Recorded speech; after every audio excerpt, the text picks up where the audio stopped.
muy buenos días amigos de YouTube, ¿qué tal? ¿Cómo estáis? Hoy es domingo y vamos a contemplar aquí para que lo podáis ver desde YouTube. Voy a subiros un vídeo de la exhibición en el río Genil de lo que son los barquitos teledirigidos. Espero que lo disfrutéis y que lo paséis muy bien en este día. Un besazo a todos mis compañeros y amigos de YouTube.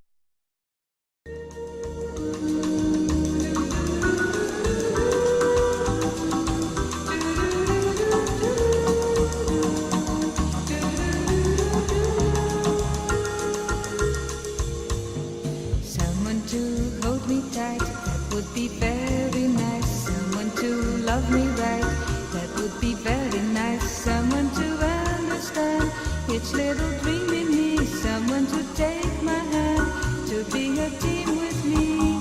So nice, life would be so nice if one day I find someone who would take my hand and samba through life with me. Someone to cling to me, stay with me right or wrong. Someone to sing to me some little samba song. Someone to take my heart, then give his heart to me. Someone who's ready to give love a start with me. Oh yes, that would be so nice. Should it be you and me, I can see it would be nice.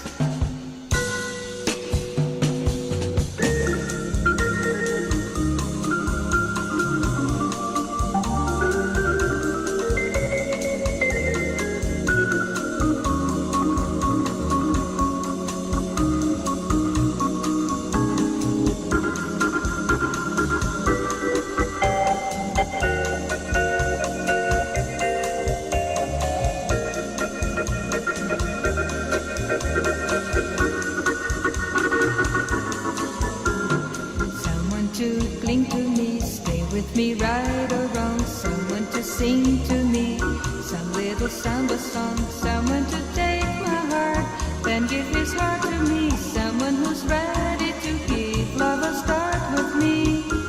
So nice, that would be so nice.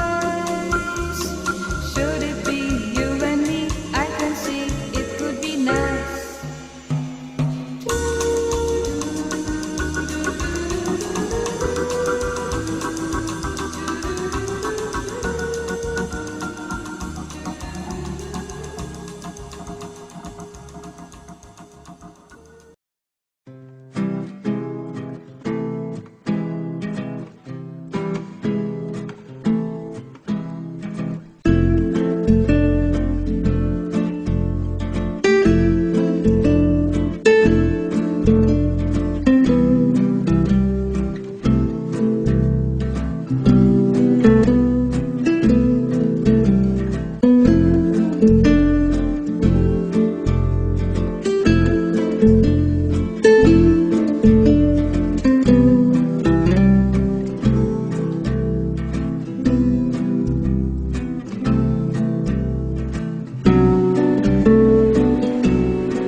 me.